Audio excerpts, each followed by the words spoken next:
Hi friends. Today I will tell you a story about Cinderella, a tale of kindness and magic.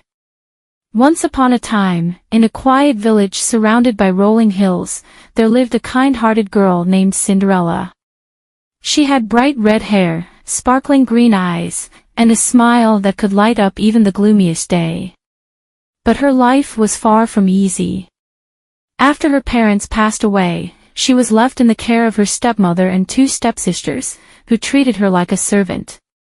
They made her scrub floors, cook meals, and mend their dresses, while they lounged about in luxury. Despite their cruelty, Cinderella remained gentle and hopeful. She often found solace in the company of the birds and mice in the attic, who seemed to understand her sadness and cheered her up with their playful antics. One day, excitement buzzed through the village. The king announced a grand ball at the palace to find a bride for the prince. Every eligible young woman was invited, and Cinderella's stepsisters squealed with delight. They spent days preparing, trying on extravagant gowns and practicing their curtsies. Cinderella shyly asked, "May I go to the ball too?" Her stepmother laughed cruelly. "You? In those rags? You don't belong among royalty," she sneered. "Besides, you have far too much work to finish." Cinderella's heart sank, but she obediently helped her stepsisters dress for the big night, hiding her tears. As the grand carriage carrying her stepfamily disappeared down the road, Cinderella collapsed on a worn stool, feeling utterly alone. Suddenly, a warm light filled the room, and a gentle voice said, "Why are you crying, my dear?"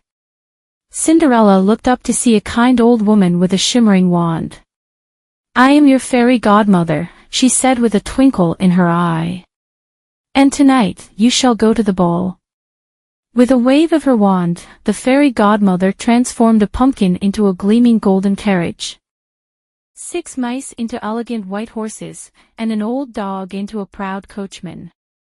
Then she turned to Cinderella. Another wave of her wand, and Cinderella's tattered dress became a breathtaking blue gown, glittering like the night sky. On her feet appeared delicate glass slippers.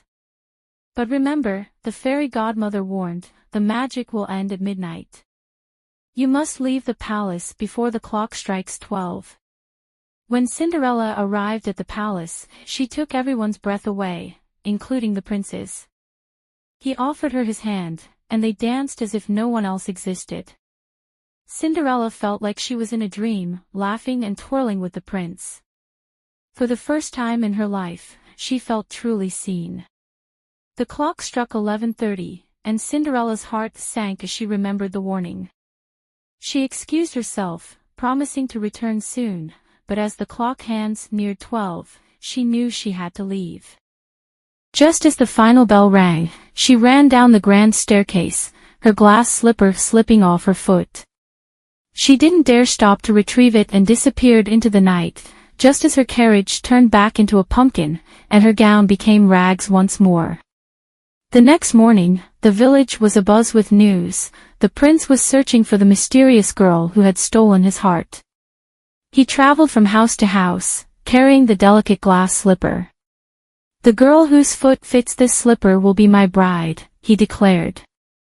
When the prince arrived at Cinderella's home, her stepsisters eagerly tried on the slipper. One forced her foot in so hard that she nearly broke it, and the other claimed it didn't fit because of the heat. Cinderella watched from the shadows, unnoticed, until she timidly stepped forward. "May I try?" she asked softly. Her stepmother scoffed, but the prince nodded. To everyone's shock, the slipper slid perfectly onto Cinderella's foot. The prince smiled, recognizing her as the girl from the ball. "It's you," he said, his voice filled with wonder. Overjoyed, Cinderella went to the palace, where she and the prince were married in a grand celebration. Her fairy godmother watched from the crowd, her eyes twinkling with pride. Cinderella forgave her stepmother and stepsisters, but they soon left the village, unable to face the shame of their cruelty. Cinderella and the prince lived happily ever after, proving that kindness, courage, and hope can lead to the most magical of endings. The end.